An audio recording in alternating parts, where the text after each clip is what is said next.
The show, and I'm going to admit it right now, is more so for me than anybody else. I am not perfect. I am a troubled human being, like most of us. And I get to tell myself off every night. I tell myself, follow your dreams. Nothing happens unless you work really hard at it. You've got to keep going. You cannot stop. You've got to pick yourself up, and you got to keep going. Winners are losers who got up one more time and tried again.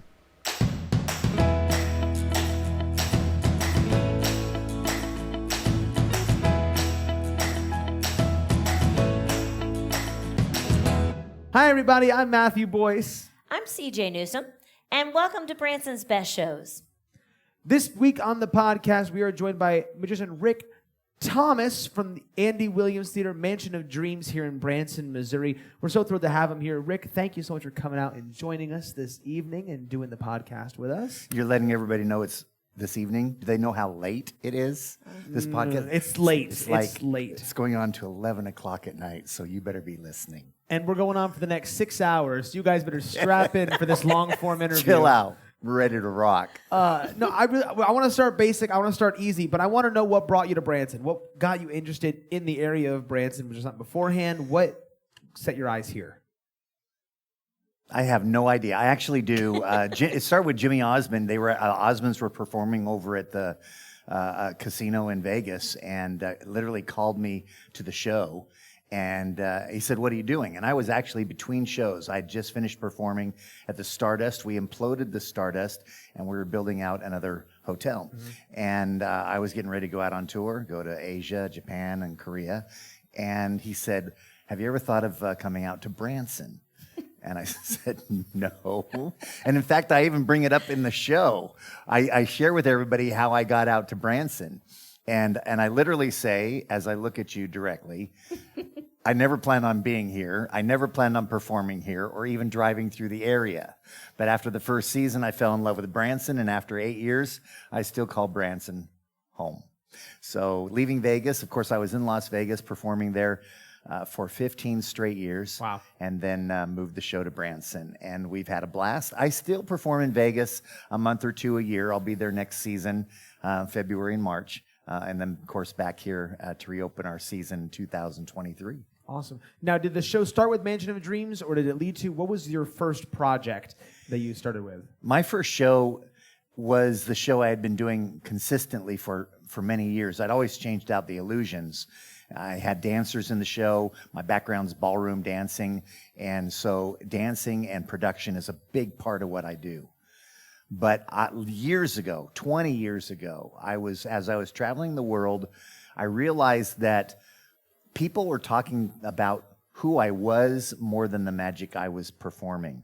Like, what do you do when you're not doing your show? Or who are you really? Because when they see somebody on stage, they don't, until they maybe after the show get a chance to shake your hand and find out if you're the same person that you were on stage, they don't know. And I wanted to create an event or something that I could invite people to so that they could see me for who I am and have a big party. And the idea was, let's create a mansion and invite everybody to my home and just have a big evening together and share with everybody all the rooms of the home. And that's why, as we traverse through the Mansion of Dreams, you get to see all these different illusions throughout the mansion. So it makes sense. So there's a reason why the magic's being presented. So often in the world of magic today, all you see is a magician going out there doing an illusion or a piece of magic and then doing another illusion or doing a piece of magic. And I say that plainly, and I don't mean to, but that's almost what it is. It makes them disappear, then he makes them appear, then he transfers them somewhere else. And I wanted the show to have a story. And so the Mansion of Dreams is all about following your dreams. And the theme of the show is nothing happens until you dream. Now, that is nice. I got to say, I saw the show at Andy Williams. I saw it at Shanghai. So different variations on this idea, and just both interpretations of the show were amazing. And hearing things in the audience, talking to people at both locations, it's just, I've never seen. I'm a huge magic person. I've been into magic since I was a kid, and I've never seen a show like it. It's Thank you. so different. It's beautifully done, and even illusions that you see, all the time, even like the linking rings. It's just the way that it's done, the way that it's presented is just so well done. And I bet you hear it all the time, but man, putting just into perspective, just kids and families seeing these, I guess, dreams come to life, seeing the rooms of the home, everything. I bet the feeling must just be uncomparable. It is. I can tell you now that there is a segment now in the show where during the intermission, I bring members of the audience backstage to have a photo taken with myself, my Great Pyrenees dogs, my dancers, and we all stand on the stairs of the mansion and we take a photo. And that gives the audience during the intermission to actually talk to me. And more often than not, they'll step up on the stairs, they'll grab my hand, and they'll literally whisper in my ear, "Wow, the magic is amazing, but your story," whether they say it's their children need to hear it, where it's something that's inspiring them, whatever it is, that is what I'm getting. They're telling me in the middle of my show, I've got it right, and I appreciate. I have so often people are saying, when they first saw it and they said, "We don't understand, why do you do this?" And I said, my whole life's been around theater. I love Broadway. Broadway just doesn't do magic tricks. They've got stories, and it's quite fascinating to see them sing the entire story. Yeah. But you've got to have something. You've got to have some depth. And the audience is not going to walk away from it remembering it if it's just a whole bunch of tricks. And I have a saying that I've lived by my whole life. Anybody can do a trick, but very few people can perform magic. And that's where the Mansion of Dreams comes in. Well, that's what I love about your show, too, because you're a fantastic entertainer. You're not just a magician. You entertain people. And that's one of the main components of your show, I think. Now, I am curious, who put together all your music and your artwork and your videos? Because that's another part of your show that I really love as well. I am a control freak, and I put it all together. I don't get much sleep. I have slept. My mom, when I was growing up, thought that I had problems with my sleeping patterns because I only slept about 4 or 5 hours a night. And she'd say, "You're not getting enough sleep." And even to this day, she'll come out and see my show and she'll stay at the house and she goes, "You're not getting enough sleep." And I said, "Well, Mom, I don't know about you, but I've gone my whole life sleeping like this." I am constantly working on the show. I'm constantly editing, video production. I remember I did an illusion back in Los Angeles. I grew up in Long Beach, California, and we rented out this old warehouse in the middle of Hollywood. Brought in all these swing boom cameras. I mean, there were like 6 cameras on me, an entire crew, and we shot through the evening to do these illusions. It was an awesome experience, and the videos, they came out great. But when they were finished, I looked at them, I said to myself, I can do this. I can do what they just did. I've got that eye. And from that point on, I took it from there. Now, there are times where we've got to have camera crews out there while I'm on stage. I can't run the camera as well. But, yeah. But the point is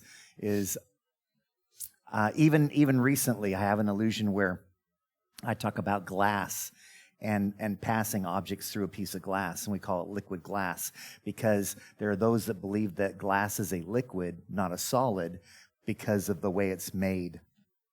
So it can still be considered a liquid.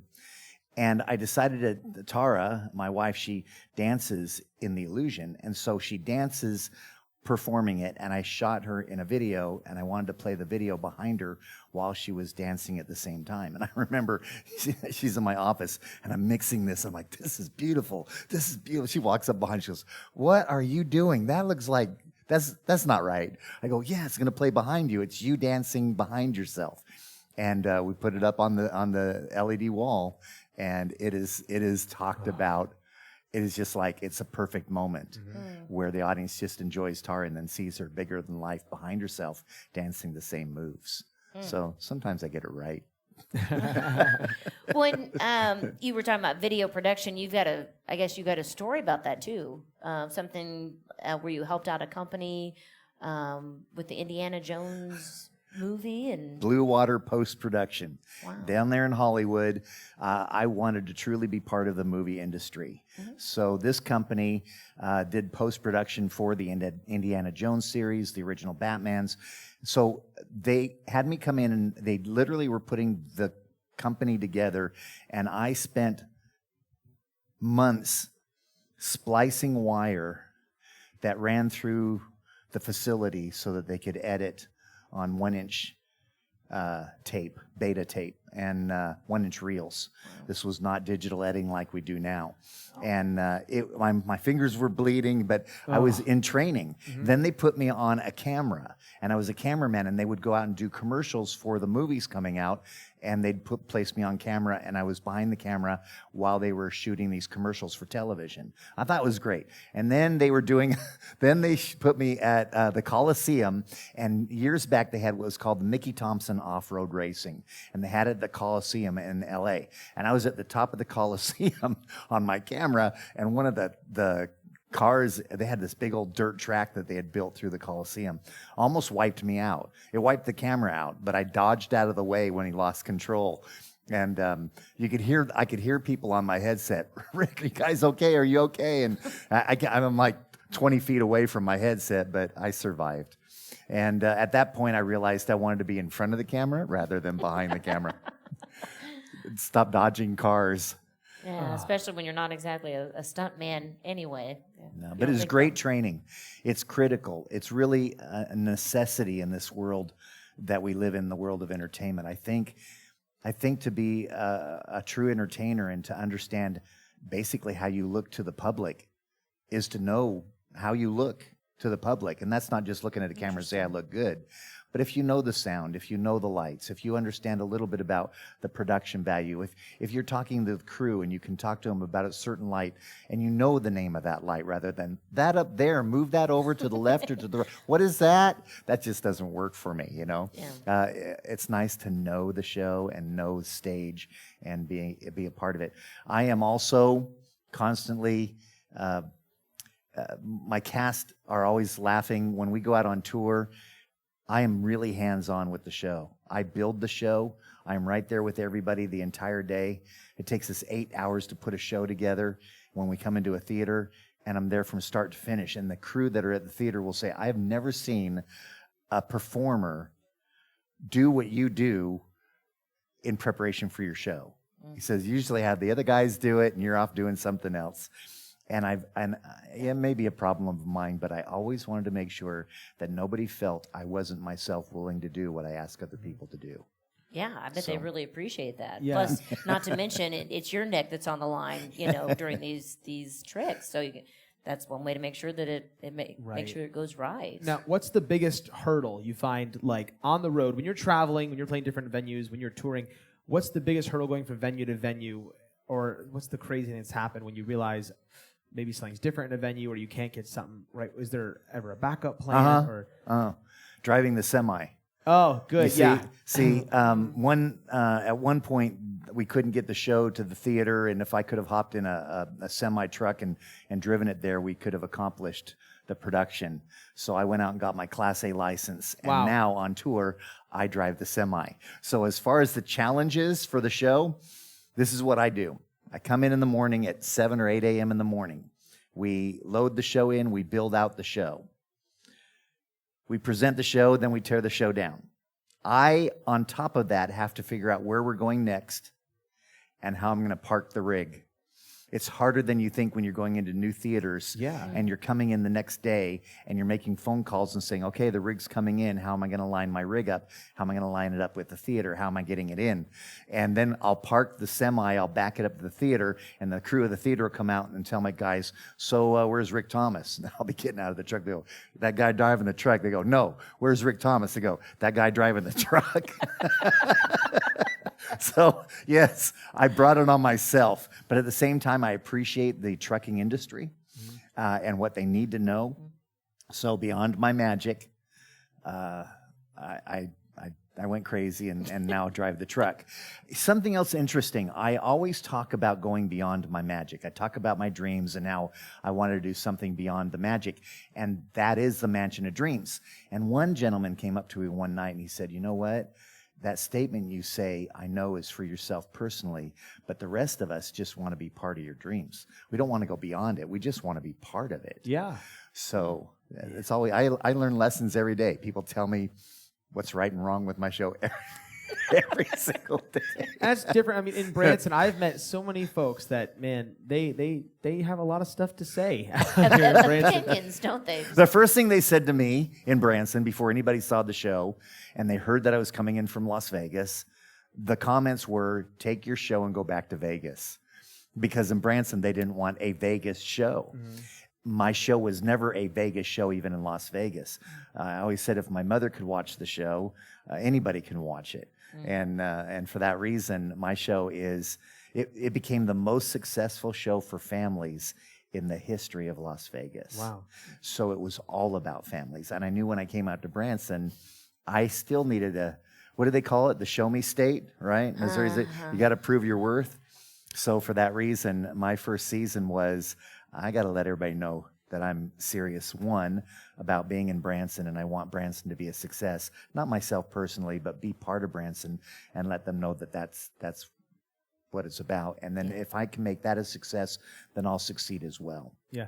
Outside of Branson, traveling and seeing different cities, is Vegas a favorite, or do you have a spot where you tour or you've been before that you always look forward to going back to? It's always nice to go back to Vegas yearly. I know I go back there. I get to say hi to everybody I know in the industry. It's just nice to be back in Vegas and feel alive. And I'm going to say that even in Las Vegas, sometimes I didn't feel that way. When you do a Vegas, as I did for 15, 20 years, and it's the same, you get up, you prepare your day. I had tigers in my show, too. I had 15 tigers. So you prepare your day, you do your show, you go home, you go to bed, you get up the next day. Our lives are a 9-to-5 job, whether people think it or not, as entertainers. When we're in the same theater, doing the same show every day, 6 nights a week, 355 days a year, right? So it's an amazing thing to realize that once I've done that, once I accomplished what I did in Vegas, my great joy is actually getting out on the road. It makes me feel alive. So I tell my dancers, they're so excited, my cast and crew, to go out on the road because we've been doing the show in Branson all year long. Then all of a sudden we get the trucks, we get the buses, everybody gets out there, and about a month into the tour, they're like, can we go home? Yeah. So it reverses it, but it's good. You get out there, you feel alive, and I can tell you, when we go out and do a theater and we have to build the show, perform the show, take it apart, and go to the next theater, you know when you lay your head on the pillow that night that you've given an entire day of work. You've given it everything you've got. And sometimes being here in Branson, you can get a little lazy. And I say so many people in Branson, you need to get out there and tour because it teaches you so much beyond your show here in Branson. Yeah, what real work is. I mean, because we get so used to being able to have a place for everything, all of our props and all of our equipment and everything like that. But when you get out on the road, you don't quite know, like as Matthew was saying, you don't know what you're going to be dealing with. Yeah. And it's real work. Now, you mentioned tigers. What made you want to work with tigers? Stupid. You can't fix stupid, right? No, I love animals. Birds have been in my show for ages. I even had macaws and cockatoos, and they flew through the audience. And there was a point where I was performing a show out in Guam, believe it or not, at a place called the Sandcastle, and they required that I present a tiger in my show. Well, I knew I wanted to work with tigers. I just thought that they were an elegant creature. I think they're the most beautiful animal on earth. And at that time in our world, it was plausible. Yeah. And putting the tigers in the show and the way I utilized them and they were part of my life, it was a big deal. And I gave them everything. I gave my life savings to take care of these animals. And they really, truly were part of the family for 20 years. So I got the tigers. I trained for a year at the San Diego Wild Animal Park with their trainers. They taught me everything that they could for a year before I took the tigers out there. Then I had one of their trainers go out with me to Guam, and he spent the next 6 months with me there. After about a year and a half, he said, "There's nothing else I can teach you. You're on your own." And from that point on, I literally became a tiger handler.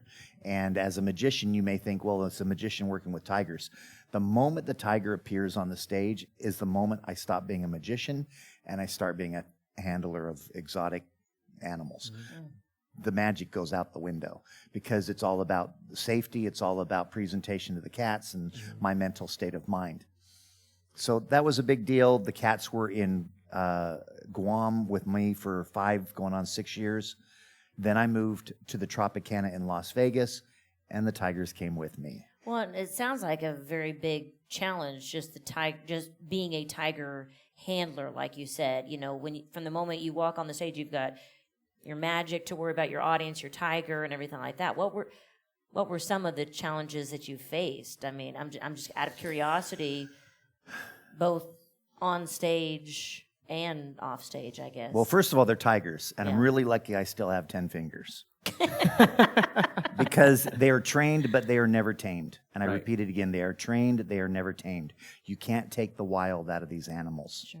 They're always going to be aggressive at some point, and that's why you need to constantly keep your eyes on them and make sure that they're fed before a show and that they're kept calm and that they're not agitated. I never made my tigers jump through fire hoops or wear tutus, and I say that kind of in jest, but at the same time, I let them be what they were. Yes, they appeared on stage, but that's it. They were just majestic. They were beautiful, and that's what I loved about the tigers. They're just beautiful. But the care that was needed, the hours of care before I even brought them to the theater, and the care for the hours after I brought them back to the habitat at my home every night was a big deal. 2 or 3 hours before the show, a couple hours after the show, constantly cleaning the tigers and taking care of them. Once again, there's the Rick Thomas in me. If I'm not willing to do it myself, I don't have the right to have the tigers. I just felt that. I knew I needed to know all about them. It was my responsibility. I fed them. I took care of them. I cleaned them. And that was what I did. Now, that's exhausting. It's really, and the other thing too is tigers like to mark their territories. If you want to talk strange going-ons, when you bring the tigers into the theater, they like to spray their territory. So every night at the end of the show, we would have to literally get mops and mop down the walls of the theater stage. That it didn't matter. Just that alone. Yes, because you needed to keep it pristine. Sure. And if you let anything go the next morning when you came in the theater, you knew somebody didn't clean the theater. Yeah. No, but I mean, it didn't matter if they'd just been in the theater the night before that. They still wanted to mark their territory every time they... Constant. And the reason they wanted to mark it is because we cleaned it up every day. Yeah. They're like, hey, wait a minute. It doesn't smell like I left it last night. We just did this. We just did this. Yeah. So they were constantly marking it, but we had to keep it clean.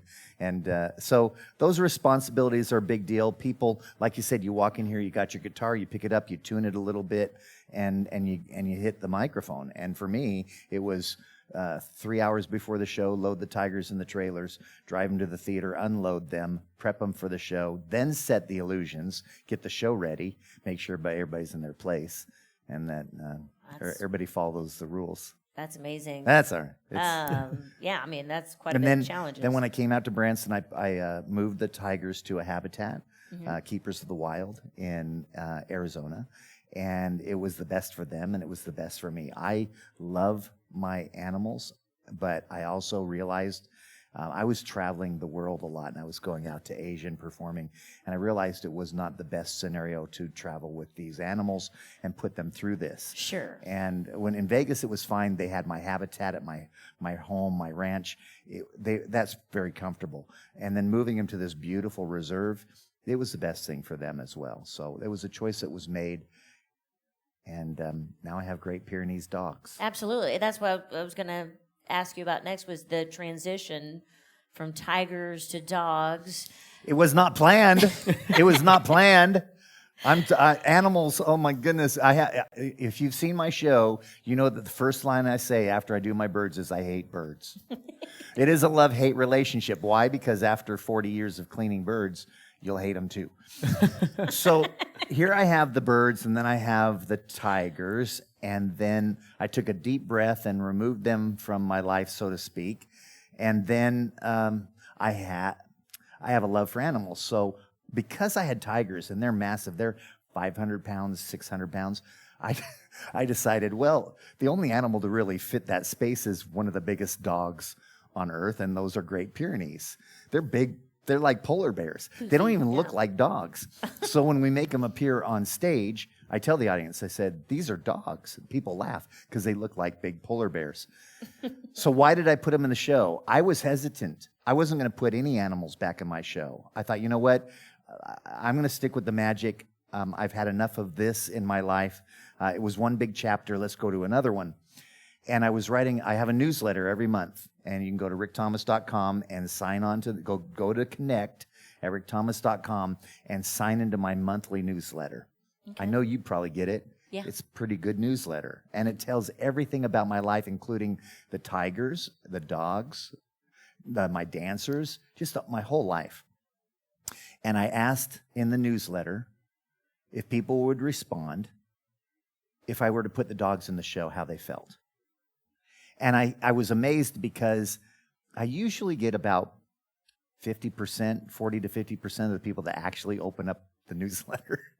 You work so hard, and then not everybody looks at it. And it's a frustration. And all of a sudden, like 80, 90% people are responding, yes, put the dogs in, yes, put the dogs in. And I think it was because everybody has a pet dog or a pet cat, and they can relate to it. Sure. And they love their dog and their cat. Yeah. And for that reason, they had no problem with the dogs being in the show. And for that reason, I listened to the people coming to the show and put the dogs in the show. Nice. So there you go. Really personal, quick question, but comment. So we saw the show last year. I saw it with Chris and CJ. We went and saw it, and Andy Williams. And then last year when you were at Shanghai, my parents came to town, and they wanted to see what my favorite Branson shows were. So we took them around. And I said, you got to go see Rick Thomas. So we went and saw your show. And then intermission, the girls came out, brought the dogs, to meet them, do photos. And we're in line. My family's all in a long line. And my brother is just staring on stage at these girls holding these dogs and just goes, man, they're so beautiful. The dogs aren't too bad either. So that's that one. But I want to touch on your podcast, Nothing Happens Until You Dream. Tell us a little bit about what you have going on with that. I have a book that I've written called The Tiger Whisker, and it's about my whole life and the stories that I've accumulated throughout my career, and taking all those stories and putting them into a book. And tigers were a big deal in my life, so the Tiger Whisker is important. There was one special moment in my life where it had to do with a tiger whisker, and that would probably be one of the biggest reasons why you'd want to read the book. But I am sharing chapter by chapter of my book in the podcast.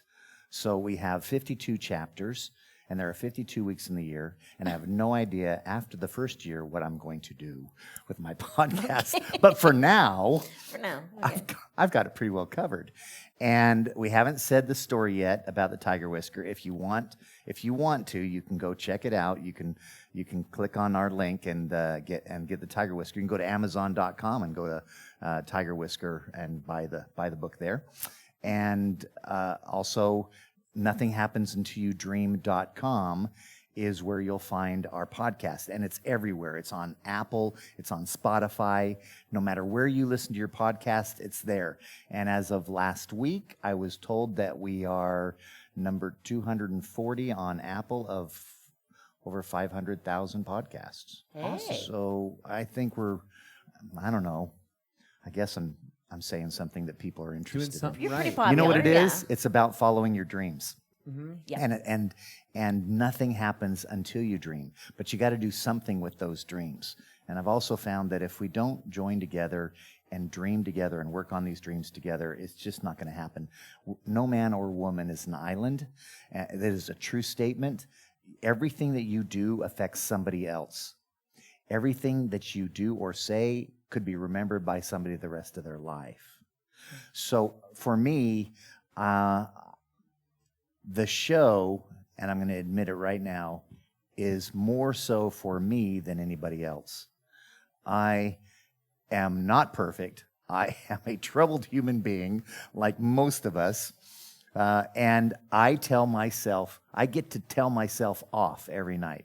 I tell myself, follow your dreams. Nothing happens unless you work really hard at it. You've got to keep going. You cannot stop. You've got to pick yourself up, and you've got to keep going. Winners are losers who got up one more time and tried again. Yeah. And those are the kind of things that I continue to tell myself. And yes, I'm saying it to the audience, but I've been very lucky and very blessed that I've been able to tell myself every single night, Well, yeah. shape up. But you say these things so often, after a while, you start believing it. We want to take a brief second to tell you about the sponsor of our podcast, the Americana Theater, right here on the 76th Strip, 2905 West 76th Country Boulevard here in Branson, Missouri. We have so many great shows here at the theater we'd love to tell you about. You can check out more information on all of our shows, C.J. Newsom's Classic Country and Comedy, Elvis' Story of a King, Awesome 80s, British Invasion, and much, much more right here on this stage. Americana Theater, Branson.com. And if you go onto our website and put in the promo code BBS, abbreviation from Branson's Best Shows, BBS, when you're purchasing your tickets, you actually get 50% off your next set of tickets here at the Americana. So go on our website, check out the deal, and we're open all year through December. We'd love to have you come out and check out our shows right here in Branson, Missouri. That's right. Yeah. So, Rick, I noticed that in your book, you dedicate that to your father. Can you tell us about that? I dedicate it to my father because he had dreams that I watched not come true. When I tell people to follow your dreams, I also tell people to have a plan B. Because while you're following your plan A, you've got to have something that keeps you going to take care of your own while you're trying to make those dreams a reality. Because those of us in this entertainment industry realize that if we were only out there doing our show, we couldn't pay the bills. Mm-hmm. So we have to do everything. We have to be creative. We have to come up with different ways to protect ourselves and our families. But my dad struggled. He taught ballroom dancing with my mother. They had a cotillion that they taught with a man named Bobby Burgess from the Lawrence Welk Show. And they had 2,000 students in Southern California and taught ballroom dancing. They also taught my family, my brothers and sisters, all ballroom dancing. That's why it's part of my background. And he wanted ballroom dancing to be a big thing again. And I think he was just born at the wrong time. He struggled so hard. He tried to put ballroom dancing into the Olympics. I mean, he was going to meetings and proposing ideas about saying that it was a sport, and that never happened. He put on ballroom dance competitions wherever he could possibly go, and often that was just the price of putting them on was overwhelming, and he couldn't profit from it. And he did everything he could to not only tell his sons and daughters, follow your dreams, don't give up on them. And I think he fulfilled his life by watching his children's dreams come true. Because so many of ours have. And a father who supported us. So even though you'll say, well, his dreams didn't come true, they did. They did because of what a great man he was and what he did for his family. Fascinating is my father passed on, and within a few years later, what happens? Dancing with the Stars. Dancing with the Stars becomes a massive hit, and all of a sudden, ballroom dancing is big again. So he's a good man, and he did some great things. And for that, I dedicate it to my father, because without him, my dreams wouldn't be a reality. Yeah, he supported me massively. That is so cool. I love that. And your brothers and sisters, did they follow closely to the ballroom dancing too? I mean, did they was that part of their They did passion? for some time. We all tried the ballroom dancing. It fits some of us better than others. And I think that that's important too. Look, if you've ever been to Branson, I'm going to tell you right now, when I got here with my wife, Tara, and even my son, I said, we should put my son in the show. And she said, why would you put your family in the show? And then we went and saw every show in Branson and realized that the entire family is in every single show in Branson. And in Vegas, that's not the case. So it was a completely different cultural shock for us. And I realized that it is about family. It is about putting them in the show. Yeah. However, I also know that there are children in these shows that don't want to be in their parents' show. Mm-hmm. And then the kids, there gets a point where they love, some of them love it, and then some of them go, you know what, Dad? I'm going to be a doctor, or I'm going to be a lawyer. And they go on and follow their dreams. Yeah. And it's awesome that they raise them in the industry, and they raise them, and they learn something. But I never want to force my life on my children. Yeah. I just want to make sure that it's there. Now, my son, Brandon, he realized as he got older and became a teenager, he says, hey, Dad, you got to teach me some card tricks. Why? He says, because the girls love it. So it's true. He said, okay, so you want to know magic to pick up girls, right? Yeah, Dad, you got to teach you some magic. I become the big thing at the party. I have made sugar from sugar packets disappear on every single first date in my entire life, and that is a true story. See? And that's how you rope them in. Wow. Yep. Wow, it also gets you through college. Yes, it does. It absolutely does. It gets you through college. Speaking of absolutely nothing, no, I'm just kidding. No, tell us more about your family, because I mean, you're giving us little dabs here and there, but I think all of our viewers want to know, I think it's a cool story, actually, how you met your wife. Tara, she came and tried out for my show in Vegas some years ago, and my choreographer literally said, if you can't start next week in the show, leave. And she got up and left. I am sitting literally in the audience just by myself watching all the dancers. There's about 50 people trying out for the show. And she and a couple other people get up and they just start walking out. And I was watching Tara, and I said, man, she's amazing. I've never seen anybody. I'd been in Vegas by that time at least 10 years performing my show. And I've had some great dancers in the show, but there was something about her. I had to find out why she was so graceful on stage. So I chased after her and I found her and I said, why are you leaving? Why can't you stay? She goes, I'm from Zimbabwe. Born and raised there her entire life. And she flew from Zimbabwe across the world to Las Vegas to try out for shows. And the first show she tried out for was mine. She had friends in Las Vegas telling her, go try out for a show, go try out for a show. And she goes, but I'm not ready to try out for a show in Vegas. But she flew out here, and the reason why she wasn't ready is I said, what's going to make you stay? And she said, I need a green card. She goes, my friend said, at least try out for the shows so you can see what they want in Las Vegas, and then work on your green card. And I said, are you getting one? She goes, yes. I said, how long? She says, about 3 or 4 weeks. And I said, well, then good. I'll pay you in 3 weeks, and then married her a few years later. Wow. And it was literally just watching her walk out of my life and having to literally grab her and bring her back in. Mm-hmm. I could have just sat there and said, wow, she was really good. That's too bad she can't start next week. Yeah. And she was trained. She had actually not only had left Zimbabwe, but she had actually moved to England, and she was trained in the finest ballet schools in England. And wow. I thought, okay, now it's making sense. Yeah. So she's an internationally acclaimed dancer, and she is literally the star of the show. Yeah. You can't watch that show without realizing that she's got what it takes to be a great entertainer. And she doesn't like to talk on stage. She loves to dance. And she loves that part of it, and she truly enjoys the illusions because that's taken her way beyond her dance career. But she's a superstar. You guys put on such a great show, and the dancing and I was super impressed by you two together and your chemistry and the dance. It was such a cool touch of the whole show, tying everything together. Before we started this interview, you did mention you had a really cool story you could share with us today about some touching moments. I'd really like to hear it if we possibly could. I preface this by telling you that I'm obsessed with my career. I have spent my life following my dreams, but at the same time, sometimes it's gotten in the way with my life because it's always been about my show. And I have a wonderful family, and I, like many, have had to make sure that I section off my life for what's on the show, being able to walk off stage, take the top hat off, and become a dad. And one evening, I had an event called the Tiger Experience after our shows.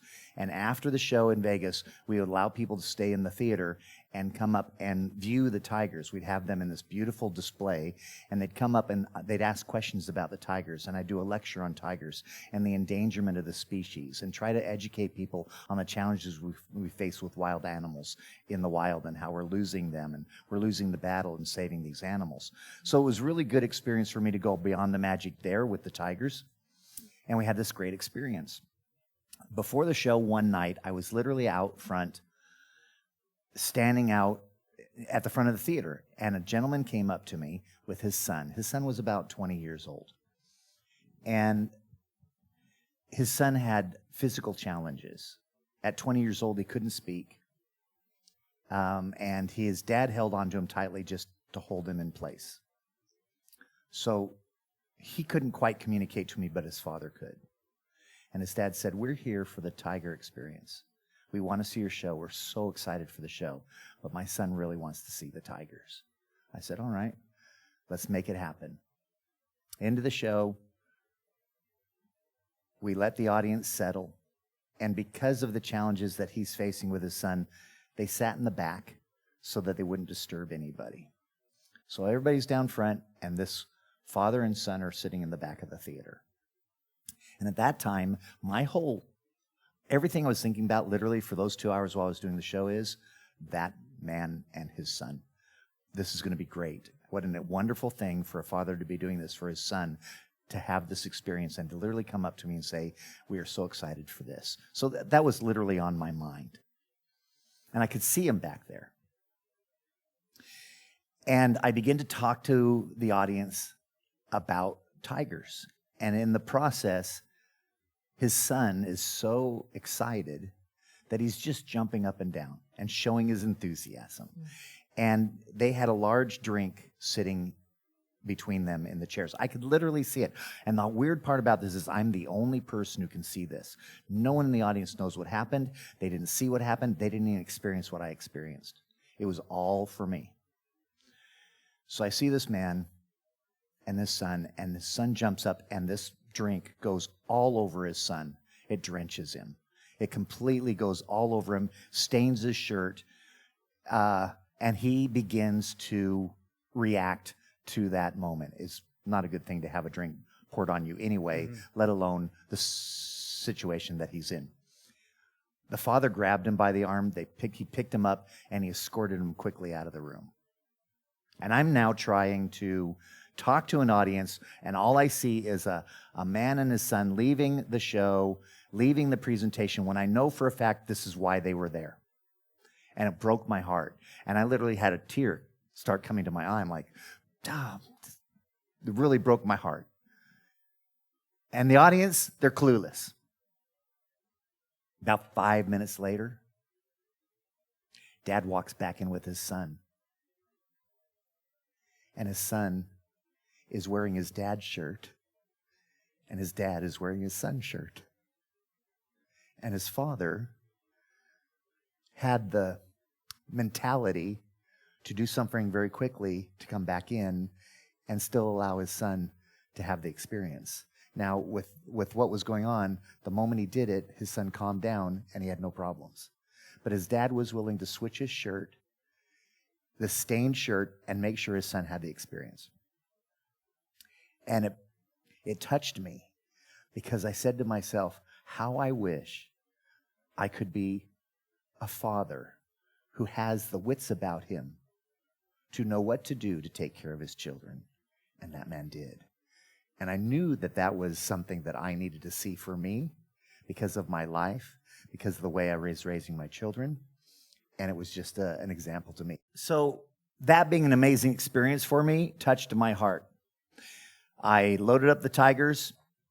I thought my evening was over. I'd experienced something I wanted to write down in a journal and keep it for the rest of my life and remember it.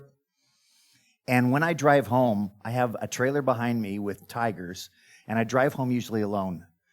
And as an entertainer, when you have an audience yelling, screaming, and making noises at you all night long, I usually drive home in silence. Yeah. Turn off the radio. I don't want to hear anything. And I'm driving home in silence. and I'm thinking about the story or the experience that I had. And I thought that the lesson was over, but it wasn't. Then I realized that it went even way beyond my imagination, and it hit me like a brick. I cried the rest. I cried all the way home because I realized that I'm a religious person. And I believe in a God. And I believe in a Savior who has died for us. And I realized at that point that I have a loving Father and a Savior who's willing to take on the stains on my shirt and switch shirts with him so that I can be clean and he can take on all the dirt that I've left on my shirt. And I realized at that point that it was a religious experience for me, and that we have a loving Savior willing to live and die for us and take upon himself our sins so that we can be clean. And that's what I got about. Wow. That's what I learned. That's beautiful. Isn't it amazing when the Lord reveals things like that to you? There's hardly any words to describe it, but thank you. I appreciate it too, because though I was the only person who saw it that night, at least I get to share it with you. And I hope that this story is touching. I do know I shared it with a minister one day, and he said, I'm taking this to my people on Sunday. And he did. Sure enough, he said, I got to tell you a story. So I guess it works. But it's something special. At first, I thought it was all about being a good dad. Then I realized it was all about how someone cared enough to make me clean. There you go. Yeah. Oh my gosh, that's beautiful. Perfect.